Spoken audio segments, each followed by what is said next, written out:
Bonjour les amis. Alors, un très grand merci à Jean-Marie qui est à côté de moi, Jean-Marie Dessin, qui Oui, va m'aider, qui va nous aider à comprendre la totalité de mon analyse de sang, ce qui va pas et pourquoi ça va et pourquoi ça va pas. Alors, Jean-Marie, j'ai devant moi, toi tu les as aussi devant toi, quand je commence par l'albumine.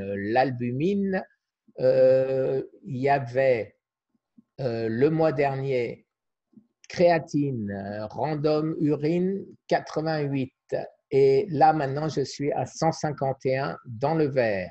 Après albumine urine 4,2 et je suis maintenant à 10,3, toujours dans la moyenne. oui. Alors, ça veut dire quoi? Alors, attention, ça, oui, c'est différent. L'albumine dans l'urine, tu vois, on en a justement quand on a une insuffisance rénale, notamment quand il y a du diabète. Tu vois, quand il y en a un excès. Autrefois, d'ailleurs, quand j'étais gamin, avant de faire une vaccination, on trempait la bandelette dans les urines pour voir s'il y avait de l'albumine, parce que s'il y avait de l'albumine dans les urines, ça voulait dire qu'on avait une insuffisance rénale, il ne fallait pas faire le vaccin, enfin, c'était comme ça. Donc là, c'est quand même incroyable parce que tu es dans la normale, alors que tu disais que tu avais du diabète, que tu avais tout ça avant. Donc, tes reins fonctionnent parfaitement, hein. Donc, il n'y a pas. Même, si tu regardes plus bas, ils ont gardé la microalbumine. La microalbumine, c'est ce qu'on dose justement dans l'urine pour des diabétiques. Si on voit si voilà, le rein fonctionne bien, ben, tes reins fonctionnent parfaitement. Tu as des reins de jeune homme. Je te dis tout à l'heure, je te disais au téléphone, tu as un bilan de jeune homme, un jeune homme de 69 ans, mais un bilan de jeune homme quand même. Je crois que tout le monde pourrait rêver d'avoir un bilan sanguin pareil. Hein. Alors, Tu es un malade. alors T'es malade. Non. je te coupe pour te poser la question que tout le monde me pose et que tout le monde se pose, bien sûr. Est-ce que j'ai un cancer? Est-ce que j'ai toujours un cancer? Ben non, quelqu'un qui voit ce bilan sanguin-là, il va dire, mais mon Dieu, vous êtes en pleine forme. Allez-y, rentrez chez vous, vous êtes tranquille, là, vous pouvez dormir sur les oreilles. Non, dans ce truc-là, on ne peut pas avoir que un cancer. Même le PSA. Bon, parce que voilà, c'est ça. Il faudra dire qu'on fasse un jour un truc sur le PSA. Parce que c'est vrai que le cancer de la prostate, c'est un truc compliqué. Le dépistage, il y a des gens qui disent qu'il ne faudrait plus faire, je vois le docteur Dupagne qui est un peu connu, qui dit non, non, il voudrait qu'on ne fasse plus du tout de dépistage de PSA, parce qu'il dit ça, les gens qui peuvent un peu, on parlera d'ailleurs aussi du vélo, hein, etc. Enfin, mais ton PSA, tout, en fait, je ne comprends pas que les gens comme l'INCA, les centres anticancéreux n'étudient pas ton cas, parce que tu as 0,1 de PSA, c'est l'équivalent de quelqu'un qui aurait été opéré de la prostate, alors que tu as toujours ta prostate en place. C'est un truc de fou, un truc de ouf, hein, comme on dirait Castronovo. Parce que, attends, pour être comme ça, c'est toi quelqu'un qui a été opéré, qui a un cancer de la prostate qui serait resté dans la capsule, on enlève la prostate, et après, normalement, ben, il est guéri, hein, donc il est guéri complètement.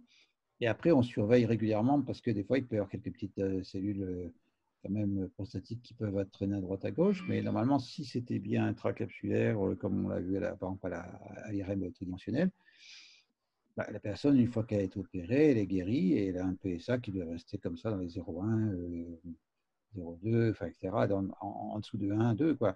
Et, hein, parce que, voilà. Donc, bah, toi, tu as opéré ta prostate. Je ne sais pas, comme les qui me disent, c'est comme si tu avais opéré la prostate, quoi. Par contre, il y aurait une mine énorme d'économie pour la Sécu quand on voit combien ça coûte les opérations chirurgicales, les suites opératoires, enfin, un truc. Moi, je ne comprends pas que personne se soit intéressé à ton cas parce que c'est quand même fou, quoi. Bon, tu as les mêmes résultats que quelqu'un qui a été opéré alors que tu as toujours ta prostate. C'est quand même. Et C'est c'est quand même... pas faute d'avoir essayé. Oui, oui, c'est ça. Ministère de la Santé, un Oui. cas, Ouais, tous. après, tu vas dire, bah oui, il est allé à Lourdes, je sais pas, moi, ou je ne sais pas, un truc, dire, ah bah oui, il y a des guérisons spontanées, Je ne sais pas, ben non, toi, tu n'es pas spontané parce qu'avec le boulot que tu as, enfin, tous les sacrifices que tu as fait, quand même, c'est pas une guérison spontanée, hein, c'est pas arrivé du ciel, hein, c'est pas tombé, voilà. Hein, voilà. Mais on va un petit peu continuer. Donc, donc, Oui, je te ton remercie. ton albumine dans l'urine est parfaite, hein, donc loi 4,2, pareil, la créatinine dans l'urine 88, c'est parfait. Hein, toi, la référence normale, c'est de 20 à 320. C'est-à-dire que tes reins fonctionnent bien. Enfin, dans l'urine, tes reins fonctionnent bien. Tu vois. Alors, le glucose, ben, 96, c'est parfait. Hein, tu n'as pas de diabète. Hein, tu es tout à fait normal. Hein, tu as une glycémie normale. Alors, j'étais un petit peu la uréa nitrogène bonne. En fait, c'est marrant ça, parce qu'ils disent ça dose les déchets de digestion des protéines. Et tu es à 26, alors c'est marrant, c'est comme si tu mangeais des protéines, donc c'est des protéines végétales, je ne sais pas, parce que tu es un tout petit peu au-dessus, hein. La normale c'est entre 7 et 25. Hein, donc c'est Alors, les... c'est vrai que je mange beaucoup, je mangeais parce que ça fait grossir, alors j'ai arrêté, je mangeais beaucoup d'amandes et de noix. C'est ça, oui. Oui, oui, mais de l'autre côté, c'est des bonnes choses, hein, parce Oui, que bien sûr. ça amène beaucoup d'oméga 3 et surtout de minéraux, hein, ça reminéralise l'organisme. D'ailleurs, on va voir tes bilans. Hein, alors, et c'est vrai, on voit que c'est américain, là. Tu vois, il s'appelle EGFR. En fait, c'est l'équivalent chez nous de la clairance à la créatinine ou le DFG, le débit de filtration glomérulaire, hein, ça correspond aussi au fonctionnement du rein. Et alors là, il note effectivement non africain ou africain. Hein, c'est vrai que aux États-Unis, bon, il y a beaucoup d'Africains. Hein, donc, je vais dire que toi, pour la norme chez les Africains, c'est 113 et les non-africains, enfin, non, pardon, c'est de 60 à. C'est en millilitres par minute. Hein, voilà. Et donc, bah, toi, tes armes blessures, tu es un monde africain, hein, tu es à 96, c'est parfait. Hein, voilà. C'est vraiment un rein de 98, pardon. C'est Oui. un petit peu, c'est un rein qui fonctionne au turbo, hein, ça marche. Voilà. Donc, c'est parfait. Hein. Et après, tu as en dessous bonne creatinine ratio. Alors, ça veut dire ça, c'est l'urée chez nous. L'urée, bah, tu es à 38, donc tu es, un petit peu au-dessus, mais c'est pas grave. C'est quoi? Et ça vient d'où? Comment je peux L'urée, remédier à ça? ben oui, mais alors je suis quand même étonné parce que c'est aussi, l'urée, c'est un déchet de la digestion des protéines, souvent des protéines animales. Quand on a de l'urée, on dit qu'il faut arrêter de manger de la viande, tu vois, la charcuterie, des trucs comme ça, quoi. Parce que tu ne manges pas. C'est donc Si, peut-être que. si. Ouais, Rarement, mais des fois, une paire de merguez ou une saucisse ah, oui. piquante. Enfin, c'est pas, tu ne manges pas un T-bone steak tous les jours. Non, non, je mange jamais de viande rouge. Et Non, ça, c'est, allez, j'exagère, une fois par semaine. non, mais Le truc que je mange le plus, c'est du poulet ouais, rôti. voilà. Oui. Et donc, ça, si tu veux, est-ce que tu bois? Oui, tu bois suffisamment. Hein, oui, tu bois ton thé vert. Ça, oui. Oui, je bois probablement pas suffisamment. Ouais. Alors peut-être qu'il faut faire un petit effort sur la quantité de boisson. Je sais bien, comme tu dis, après, ça te fait uriner, c'est embêtant, mais il faut peut-être faire attention à la boisson. Mais c'est le seul truc, je ne comprends pas d'ailleurs, parce que tu as une créatinine enfin, une clearance de la créatinine qui est imparfaite, hein, 98 millilitres par minute. Hein, donc, il faut être au-dessus de 60. Hein. Et bon, ouais, tu es un peu câble. Hein. Bon, après, ça s'appelle le ionogramme, hein, sodium, potassium, chlore. Bah, tout est impeccable, à 144 de sodium, hein, si on a en millimol par litre. Potassium 4,4, ça c'est parfait. Chlore, bah, 107, c'est aussi, hein, la normale 97 à 108, à 110. 80, oui, ça. Voilà. Alors, oui, c'est ça, c'est le calcium, hein, tu es un tout petit peu au-dessus, hein, tu as 10,8. Hein, Oui, et, là, je suis descendu, je crois, à 10,4, non, c'est pas ça? 10,8, Euh, c'est ça. Oui, alors, il donne le max. Tu sais, les moyennes qu'ils donnent, et en fait, quand ils font les moyennes, c'est pas, tu peux être très bien être en dehors de de la moyenne. Et Non, excuse-moi, je suis à 10,5. Tu as l'ancienne devant toi. Ah, je suis reparti sur celle de Oui. 200. Ah non, ça va. Alors, j'ai vu que mon calcium, puisque je faisais très attention à ça, descend régulièrement. J'avais 11, 10,8, 10,6, 10,4, 10,5 maintenant. Et le range, c'est 10,3. Ouais. Ouais. Et je veux dire que tu sais que bon, ces résultats qui sont dits normaux, en fait, ils ont pris par exemple 1000 ou 2000 personnes, soi-disant en bonne santé, ils ont fait des analyses et ils ont dit, bon voilà, c'est entre telle et telle limite chez les gens supposés être en bonne santé. Mais si tu es un petit peu au-dessus ou en dessous, ça ne veut pas dire que tu es malade, ça veut dire que c'était un petit Bien sûr. peu, on a un petit peu, ben voilà, bien sûr, il ne faut pas être, voilà, faut pas hein, Trop double. mais voilà, mais là, bon, ah voilà, c'est ça, c'est l'albumine dans le sang. Après, l'albumine dans le sang, qui a 4,4. Hein, les références lui donnent entre 3,6 et 5,1. Et ça, cette albumine, ça note justement, quand c'est trop bas, la dénutrition. Et moi, toi qui travaille en maison de retraite, en gériatrie, on est très, très attentif à cette albumine parce que souvent les personnes âgées n'ont pas beaucoup d'appétit hein, avec l'âge, surtout quand les gens ont des maladies dégénératives comme Alzheimer ou Parkinson, leurs papilles gustatives Ouais. font qu'ils ne sentent pas le goût des choses. On doit relever un petit peu, on doit saler un petit peu plus, mettre un petit peu d'aromates pour essayer ça donner un peu plus de goût aux aliments pour éviter aussi les fausses routes qui sentent bien l'aliment quand ça va. Et donc, on fait attention à ça. Et quand l'albumine est basse, on est obligé de redonner des compléments alimentaires, tu sais, des trucs hyper protéinés. Enfin, ils ont souvent du mal à prendre, d'ailleurs, parce que c'est pas très, très bon. Et donc, bah, toi, tu as un bilan parfait, hein, donc, alors que tu ne manges pas de viande, quoi, ou très peu, pas de protéines animales. Donc, c'est bon. Alors, euh, phosphate, phosphorus, c'est censé, à l'époque, tu me dis si je dis des bêtises, c'est censé montrer mes métastases osseuses. Est-ce que c'est vrai? Alors, où est-ce qu'il est phosphorus, c'est ça? Oui, bah, il est un tout petit peu au-dessus. Voilà. Mais j'étais à 5, j'étais à 5,1 et régulièrement, ça descend. La fois dernière, je crois que j'étais à 4,6 ou 4,8. J'étais à 4,5, non, voilà. J'étais à 4,5 le mois dernier et maintenant je suis à 4,4. Ça descend régulièrement. Mais tu sais ce que je Donc, ça veut dire, ça correspond bien à ce que le scanner montre, la disparition de mes métastases osseuses et maintenant la réparation voilà. des blessures. C'est bien Mais ça? ça serait si les métastases osseuses, si vraiment le taux était énorme. Pareil pour le calcium. Mais parce que nous, on voit surtout le rapport calcium-phosphore, hein, euh, voilà, qui ne doit pas dépasser 4005. Donc, tu vois, c'est dans la norme, quoi. Parce que si tu peux avoir un peu plus de phosphore, un peu moins de calcium, un peu plus de calcium, un peu plus de phosphore. Enfin, c'est pas. Non, c'est-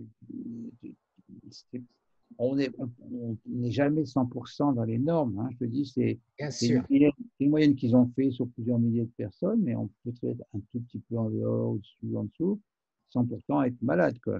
Oui. Euh, non, non, ton bilan est très rassurant. Hein. Je te dis, J'avoue être surpris quand je vois mon bilan par rapport qui s'améliore chaque mois ou je rajeunis tous les mois. Si on peut voilà. parler comme ça. Vraiment, Euh, et maintenant, trouver la. pour ne pas ennuyer nos amis, est-ce que dans mon bilan, Ouais. est-ce qu'il y a quelque chose à contrôler, à changer, à vérifier, à Bah, faire attention ou les tout te tests du semble foie, parfait?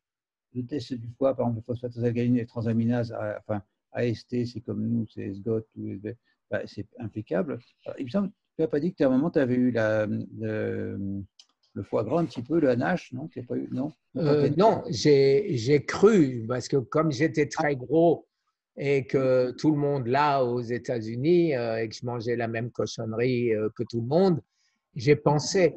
l'avoir. Et je pense avoir fait la différence entre ce qu'on appelle la graisse abdominale, celle qui est à l'intérieur des viscères, et le gros gras, les poignées d'amour, Ouais. qui n'ont rien à voir. Alors ça, tu peux peut-être confirmer, ça intéressera Oui, oui. certainement. Est-ce que le gras à l'extérieur, est-ce que c'est aussi, bien sûr, c'est pas bon d'être gros, mais est-ce que c'est aussi le mauvais gras dont on parle Oui, non, ça, c'est compliqué, oui, ça, effectivement. C'est le gras qui est vraiment dans le ventre qui pose problème chez les hommes, parce qu'effectivement, il entoure des organes, le cœur, etc., les artères et tout ça. Oui, oui. Et non, après, effectivement, tu dis, les poignées d'amour, c'est un petit peu des réserves. Que, tu sais, notre corps n'a pas évolué depuis l'homme préhistorique. Et à l'époque où il ne mangeait pas tous les jours, hein, et qu'en plus il fallait qu'il court des kilomètres pour trouver de l'eau, il fallait qu'il court des kilomètres pour trouver à manger. Donc dès qu'il y avait à manger, il fallait qu'il stocke pour les jours de de famine. disette? Ouais. Alors, et comme nous, on mange 3, 4, 5 fois par jour, tous les jours, en plus qu'on a le chauffage, parce que c'est vrai qu'il dépensait des calories pour la régulation température, il dépensait des calories pour aller chercher de l'eau, pour chercher la nourriture. Hein, il fallait qu'il court après les gazelles. Maintenant, on court après les gazelles, c'est pas pareil, etc. Donc, notre corps n'a pas évolué. Donc, si on mange trop, il dit toujours je vais stocker pour que si un jour il n'y a pas à manger, j'ai des réserves, il faut l'épuiser dans les graisses. C'est comme ça, dire que on fait le régime cétogène, tu vois, on pompe dans les graisses, hein, voilà, pour former du glucose.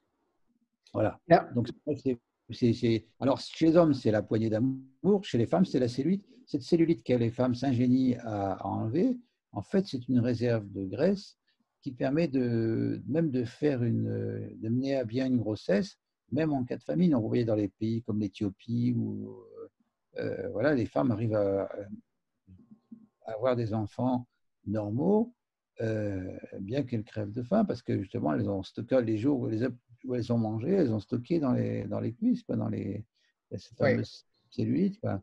Et les hommes, les poignées d'amour, enfin voilà, c'est la bouée, quoi. C'est la bouée. Ouais. Alors, Voilà. autre question, je me permets, là tu vas peut-être savoir me répondre, quelque chose qui revient très souvent. C'est des gens qui me disent, mais non, en gros, tu es un charlatan. Ce qui t'a sauvé, c'est la médecine allopathique avec le Zytiga, Mhm. voilà, que j'ai pris 2 mois et que j'ai dû acheter pendant 6 mois à cause de la sécurité sociale. Autrement, j'étais viré de la Sécu. Et mon opération orchéotomie, ou je ne sais plus comment ça s'appelle. Orchidoctomie, voilà. Voilà. Voilà. Bon, Alors, alors, est-ce que tu peux nous éclairer clairement là-dessus? Est-ce que, un, le Zytiga, ça aide, ça prolonge la vie, c'est ce que j'ai lu sur Internet, sur donc, la description du fabricant, mhm. et que, hélas, il y a 30% de risque Ouais. d'arrêt cardiaque. Oui, c'est ça, voilà. Parle-moi. Oui, bah, d'ailleurs, moi, il y a 2 ans, j'étais allé à un congrès de cancérologie, justement, et il y avait les représentants de Zytiga, là, et je les ai un petit peu. Je me suis dit, mais attendez, en plus, vous donnez ça marche avec de la cortisone, Oui, votre bazar. Et alors que moi, la cortisone, ça diminue les défenses immunitaires. Clairement, on doit augmenter les défenses immunitaires. Voilà. Bon, et non, et en plus, ils disent que ça prolonge la vie, c'est un palliatif. C'est pour les gens, voilà, ça prolonge la vie peut-être de 18 à 23 mois. c'est ce qu'ils Comme disent, mais ce n'est pas ça. prouvé. Donc, ça ne guérit pas les gens. C'est-à-dire, ça ne guérit pas les gens. Ça prolonge l'espérance de vie voilà, de peut-être d'1 an ou 2, c'est tout, hein, maximum. Et comme tu dis, en plus, si les gens ne meurent pas d'un accident cardiaque. Mais bon, voilà, ils pensent donner de l'espoir comme ça en disant bah oui, vous allez avoir 23 mois peut-être de survie possible. Quoi. Non, mais les traitements anti-testostérone, oui, c'est deux Australiens, je crois, qui avaient eu le prix Nobel dans les années 40, qui avaient cette découverte-là. Moi, je sais, à l'époque, je faisais mes études, il n'y avait pas des produits comme Zytiga ou les Nantone ou du firmagon, des trucs comme ça qui sont censés supprimer la testostérone. On faisait même des œstrogènes, on faisait des piqûres d'œstrogènes aux hommes qui avaient le cancer de la prostate. Ils avaient les seins qui poussent, ils perdaient leur poil, etc. Et puis, de toute façon, ils ne survivaient pas plus longtemps non plus. Hein. Moi, j'ai l'expérience, moi, des personnes, alors je ne veux pas décourager les personnes qui sont sous ces traitements-là, mais l'espérance de vie, c'est 2 ou 3 ans maximum. Hein, quand les gens ont des métastases et qu'on fait un traitement anti-testostérone, non. C'est pas ça qui fait. Ça faisait même pas baisser le PSA, quoi. Alors que toi, quand même, ce qui est assez extraordinaire, c'est que tu as un PSA de 0,1. C'est quand même dingue, comme si tu avais été opéré, quoi. Tu as fait une opération. C'est pas comme les guérisseurs Alors, philippins. notre ami, le Maurice, qui n'aime pas que je le cite, alors je ne dis même pas son nom de famille, est en train d'étudier mon cas et il va faire, il m'a déjà fait à moi, il m'a déjà expliqué pourquoi, en gros, je survis. Et bon, maintenant, on fait contrôler ça. Tu sais qu'on fait beaucoup de recherches et on est en train de faire des études pour savoir euh, comment faire pour que ceux qui n'ont pas le courage du samouraï, c'est-à-dire faire des jeûnes à Jeune sec prolongé, oui, ça, oui. voilà, et avec des 30 jours, des 40 jours, des semaines, etc. Depuis 2 ans, j'ai dû manger, j'ai été en jeûne à peu près 1 an et demi, à mon avis, tu vois. Ouais. Donc, je pense qu'on va arriver très vite à trouver quoi faire. Et en ce qui concerne mon opération, donc ça non plus, ça n'a jamais sauvé qui que ce soit. Non, non, effectivement. En plus, tu as vu, c'est remis en cause cette histoire de testostérone. Hein. Il y avait le professeur Schulman là, qui a fait une vidéo là-dessus sur YouTube en disant que lui, au contraire, c'est un manque de testostérone qu'il faudrait presque en donner. Bon, il faut être prudent là-dessus. Hein, Ouais. mais de dire qu'effectivement, c'est une aberration, hein, que cette histoire de vouloir absolument. D'ailleurs, c'est quand même curieux.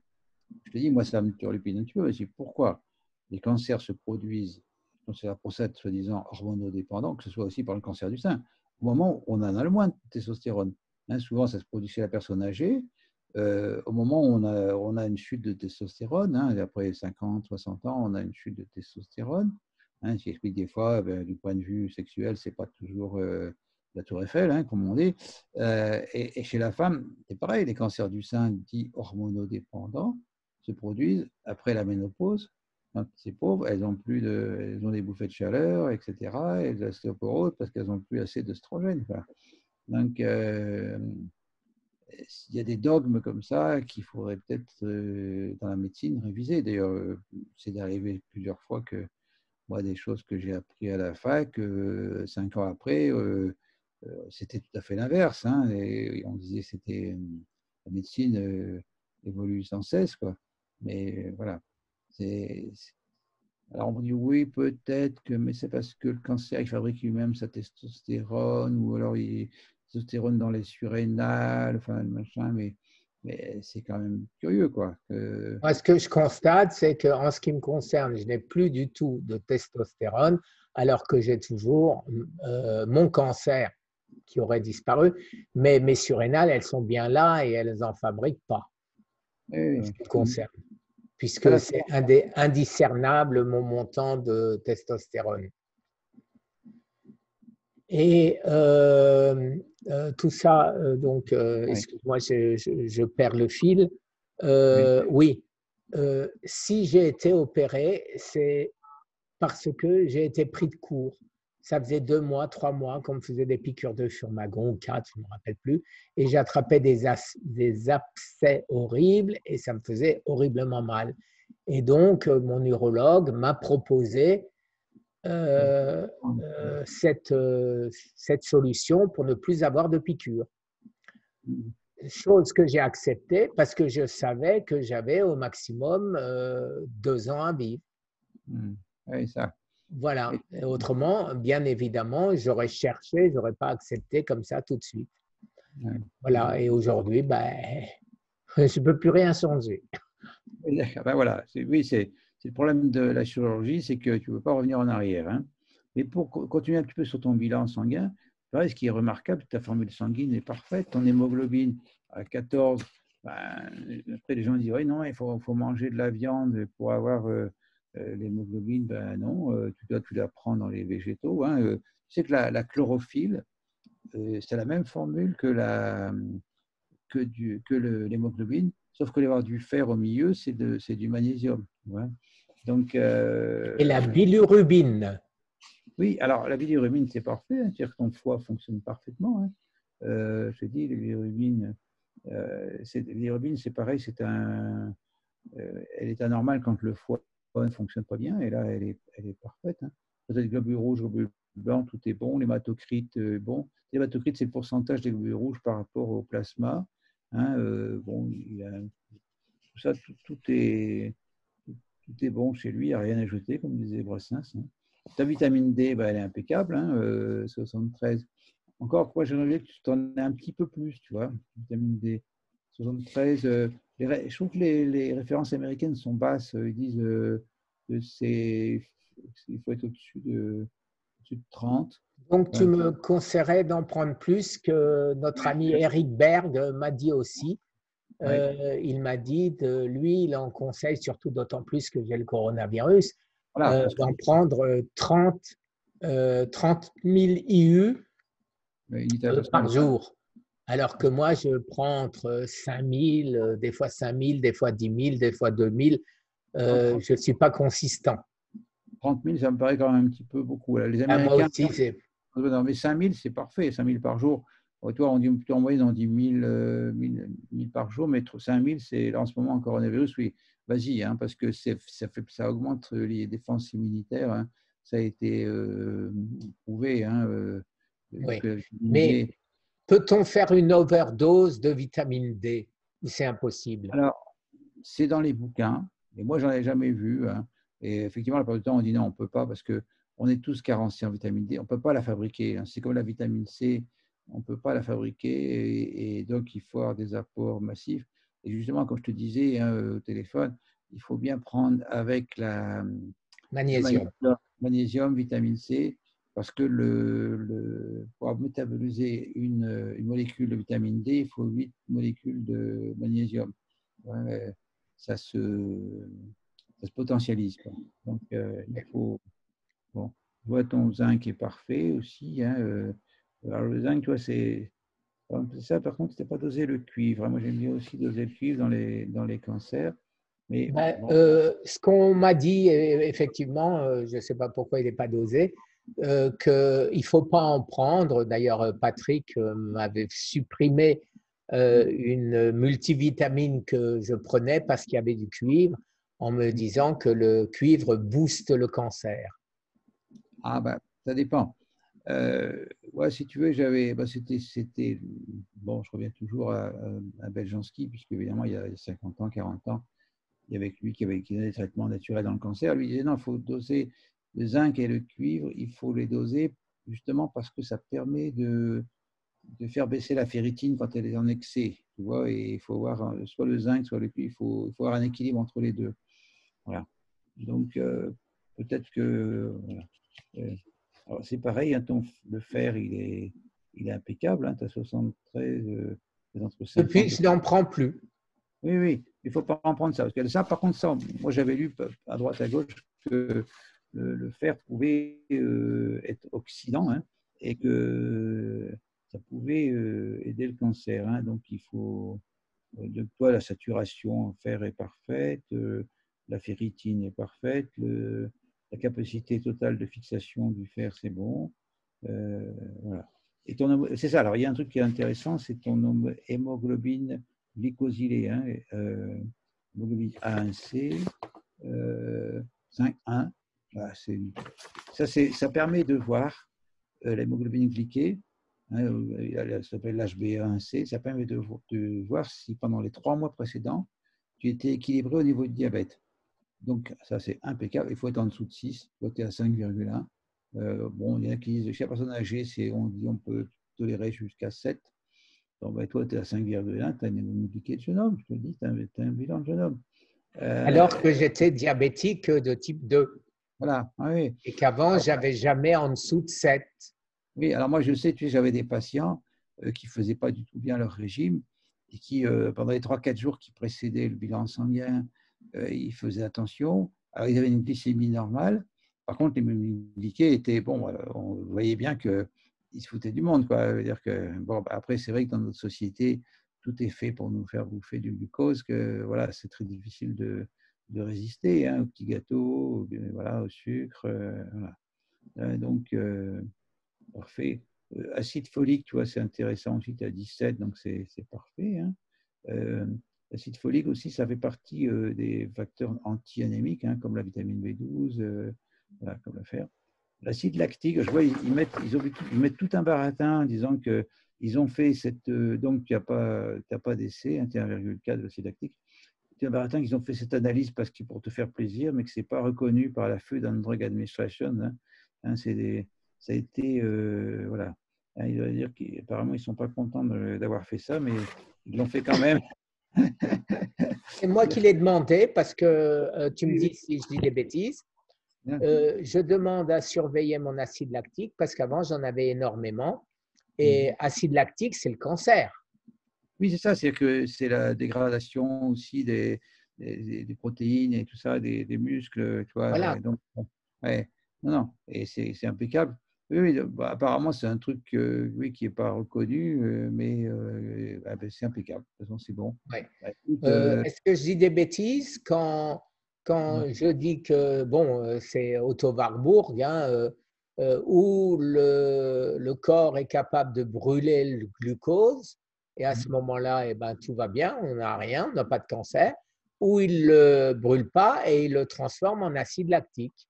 c'est ça, oui, il fermente, la Il fermentation du fermente, glucose. voilà. Voilà. Du coup, au lieu de brûler, bah, il construit. Il construit, malheureusement, ce n'est pas des bonnes choses. Il construit des cancers, des tumeurs. Hein.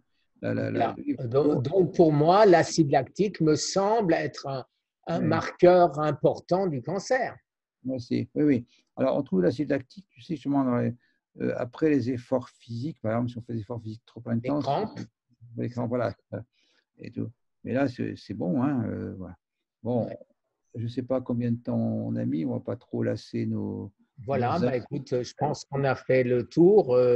sur Euh, tes analyses pour les amis. Analyses pour les amis. Voilà. Mais on va faire plein de choses intéressantes. Hein. Donc, suivez-nous, les amis, parce que je pense que vous ne serez pas déçus. Vous savez, moi, je suis quelqu'un de très timide hein, et j'aime pas me mettre en valeur. C'est Guy qui me pousse. Et c'est vrai que j'avais Je très peu. l'oblige, je l'oblige. Voilà. J'aime pas trop comme ça. Et bon, je suis un grand timide. Hein, et puis, effectivement, il m'a donné goût parce qu'en plus que je vois tous les commentaires, en général, sont extrêmement gentils. Du coup, j'ai plein de gens qui me contactent, voilà, qui me donnent des petits conseils. Bon, bien sûr, je ne peux pas donner de conseils. Voilà, hein. Il faut savoir que je ne suis pas cancérologue. Hein. Je suis un médecin généraliste à la retraite, bon, qui s'est beaucoup intéressé au cancer. J'ai accompagné beaucoup de patients cancéreux. Donc, ça donne une petite expérience quand même, bon, qui me permet de donner des conseils, mais je n'ai pas la prétention de faire une consultation médicale. Je n'ai pas le droit. Hein, ce n'est pas possible. Il ne faut pas, comme Guy il dit bien, il ne faut pas le copier sans être aidé par un médecin ouvert voilà, qui puisse regarder vos analyses, vos radios, vos scanners, vos IRM et tout ça. Hein, moi, c'est pareil, je ne peux pas non plus me situer à votre médecin traitant. Donc, voilà, il faut qu'on soit prudent parce que des fois, il ne faudrait pas vous amener à faire des bêtises. Si des fois, il y a un truc qui est mal compris ou qui est. Voilà. Mais voilà. Mais bon, maintenant, ben, j'aurais jamais osé m'exposer comme ça. Maintenant, j'y prends du plaisir. Voilà. Eh ben, Grâce à c'est Dieu. magnifique et je vais te dire, La gentillesse de nos amis, tu la mérites amplement parce que tu es gentil et tu es un ami. Amis, voilà, voilà. Allez, Voilà, tous les voilà amis, les amis. Alors, passez- et merci, et je suis sûr que cette petite explication d'une prise de sang va vous servir à tous, les amis. Parce que qu'est-ce qu'on fait? On reçoit ça, on regarde, ça c'est rouge, ça c'est vert, ça c'est rouge, ça c'est vert. Ok, bon, alors ça va à peu près. Mais on ne Oui, sait pas attends, tout. attends, faut pas que tous les gens m'envoient leurs analyses. Alors, je vais passer mes Non, nuits. mais non, mais non, mais non. Non.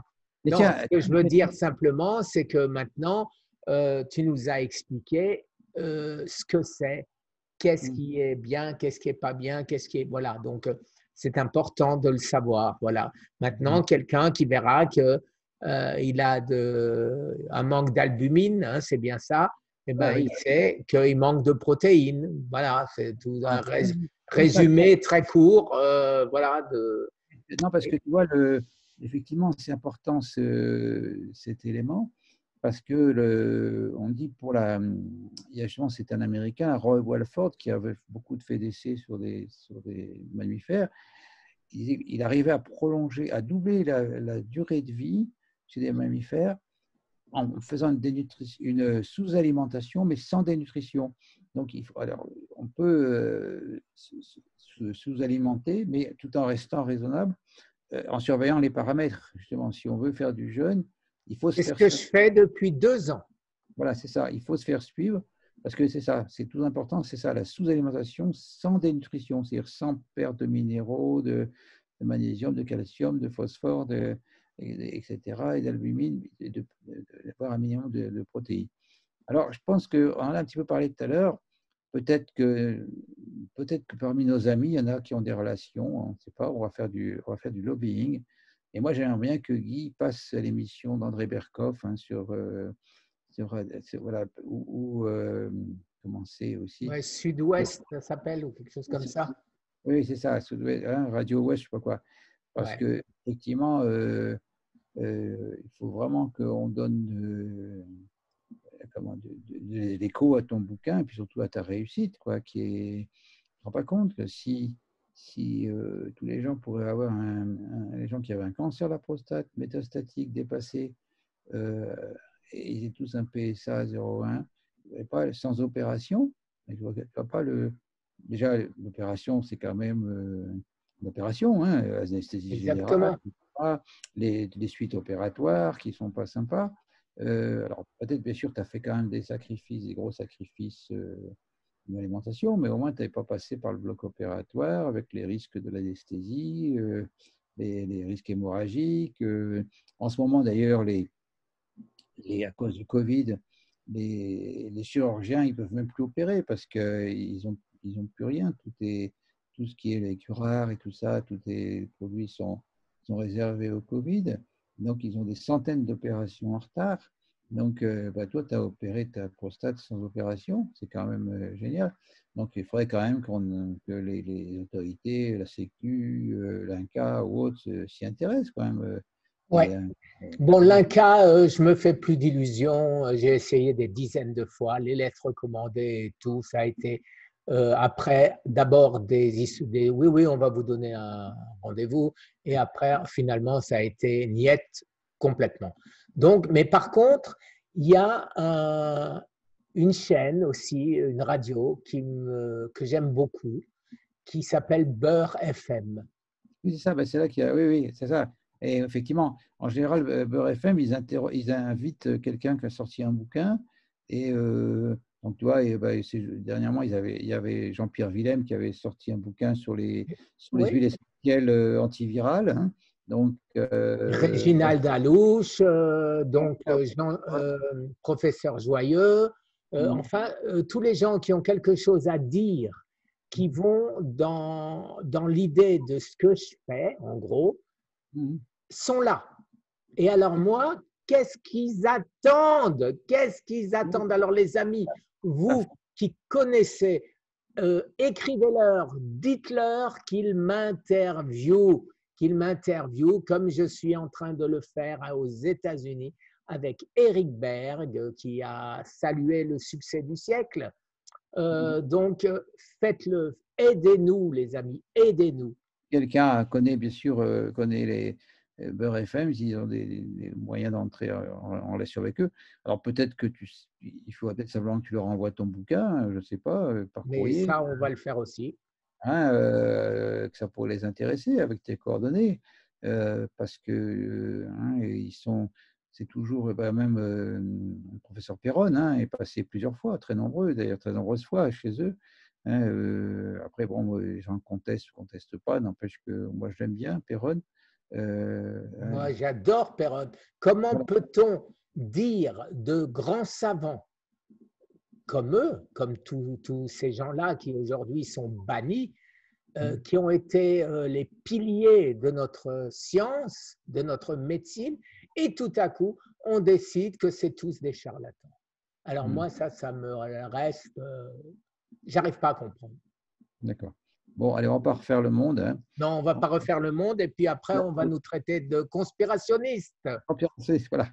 Allez, bonne soirée, Guy. Merci les amis. Alors, n'oubliez pas, Sud Radio et Beurre FM. Voilà. Allez. Merci les amis. Ouais, Au ouais, revoir. bon week-end, portez-vous bien, prenez soin de vous et n'oubliez pas votre vitamine D, hein, voilà, contre le Covid. Alors surtout, ben, achetez tous un oxymètre, hein, vous savez, cette petite pince qui mesure l'oxygène au niveau du doigt, parce que ça, c'est hyper important. C'est-à-dire que si vous descendez en dessous de 95% de saturation, là, il faut vraiment s'occuper. Parce que ce qui était lamentable au début, c'est on a dit, si vous avez le Covid, ben, rentrez chez vous, prenez du paracétamol et surtout, bougez pas. Et en fait, prendre du paracétamol, c'est une idiotie sans nom, parce que en fait, la fièvre est un moyen de défense de l'organisme. Hein. Même le professeur Monod, qui était prix Nobel de médecine, il disait, il reconnaissait allopathique, hein, il disait, mais le grand mérite des homéopathes, c'est qu'ils respectent la fièvre. La fièvre est un moyen de défense de l'organisme. Et puis surtout, si vous prenez du paracétamol, vous ne pouvez pas voir si votre fièvre augmente trop ou pas. Et puis surtout, si vous êtes désaturé, moi, tout à l'heure, je regardais sur Amazon, il y a même un gars qui vend, qui fait un bundle oxymètre plus thermomètre sans contact. Bon, et c'est 29 euros, mais il fait 10 euros de réduction. À ce prix-là, il ne faut vraiment pas s'en priver, surtout si hein, contrôler. Parce que c'est vrai que le thermomètre, bah, sans contact, c'est bien parce qu'il ne faut pas être, avec le thermomètre classique, vous pourrez transmettre de l'un à l'autre, tandis que là, le thermomètre sans contact, mais je vous dis, ça, je ne fais pas de la pub pour Amazon, hein, mais je veux dire, ça serait bête de s'en priver et surtout d'avoir un pépin. Bon. Alors, Guy, je suis content de voir aussi que tu as bonne mine. Hein, Et il y a deux, trois... le soleil à outrance. Non, mais il y a 2 jours, tu avais une sale gueule. Hein, quand ça sent. Je vais On te parlait dire, vulgairement. Ouais. l'oxymètre, je pense objectivement, m'a sauvé la vie. Parce Oui, que cette première nuit, je suis descendu régulièrement, mais régulièrement à 89, alors que tu as dit qu'il ne faut pas dépasser 95. on va descendre. Oui, Et mais tu as une tête de cochon. Hein, je te dis, si tu descends en dessous de 95, va vite à l'hosto, tu es resté chez toi, mais tu as fait t'as fait de la oui, respiration. Oui, d'accord. Wim la technique Wim Hof, et j'ai pas arrêté de toute la nuit. Et aujourd'hui, je suis à 95 quand je me suis pas testé là depuis qu'on a commencé. Mais tant que j'aurai le Covid, je continuerai à me tester et faire Win-Off et à rester au soleil tant que je ne serai pas sûr d'être 100% guéri. Hein, donc avec vitamine D, zinc, magnésium. Hein. Ça, il faut Voilà. pas. Et vitamine C. Hein. Vitamine C à fond, Vitamine mais C, voilà. plusieurs grammes par jour. Hein. Les gens Oui, criaient au oui, plan. oui, tout à Il fait. faut, faut prendre des doses massives. Parce que la vitamine C, elle ne reste pas dans le corps. Hein. Sauf Oui, si tu prends un acide alpha-lipoïque, ou pas du sodium hydroxyapatite, qui recycle la j'en vitamine prends C. et ça la recycle un peu, comme tu Voilà. m'as expliqué. Oui, oui. Mais voilà. Et puis en France, on a le chlorure de magnésium. Hein. C'est un truc, ça vaut 3 fois rien. Peut-être même pas 1 euro le sachet. On met un sachet dans un litre et demi, dans un litre d'eau et on boit 2 ou 3 verres par jour. Et ça, dans les grippes, c'est spectaculaire, aussi dans le Covid. Hein. Moi, j'ai des amis qui m'ont dit en prenant ça, il n'y a pas de chercher l'hydroxychloroquine. Ils ont 48 heures, ils revivaient, quoi. Hein, donc, ouais. Alors, tu m'as dit oxyde de magnésium, Chlorure de magnésium. chlorure de magnésium. Je vais Je sais pas essayer si de m'en trouver.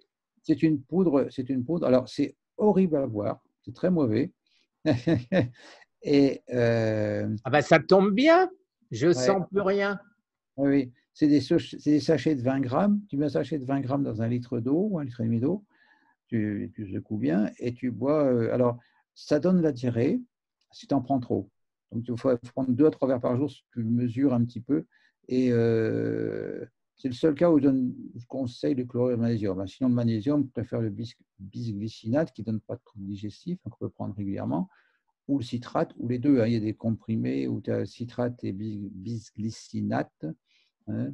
Et ça, c'est intéressant parce que le magnésium est mieux absorbé et il ne donne pas de troubles digestifs. Sinon, Là, tu voilà. vois, heureusement qu'on a encore fait, qu'on a dépassé un peu parce que Ah, oui, encore une superbe oui, information que tu viens de nous donner. oui, oui. Alors Allez, maintenant, allez, là, on va arrêter quand même. ouais, Hein, on arrête, hein, on voilà. arrête. Merci les amis, Peut-être très bon week-end. un bon week-end à tous. Allez. Au revoir.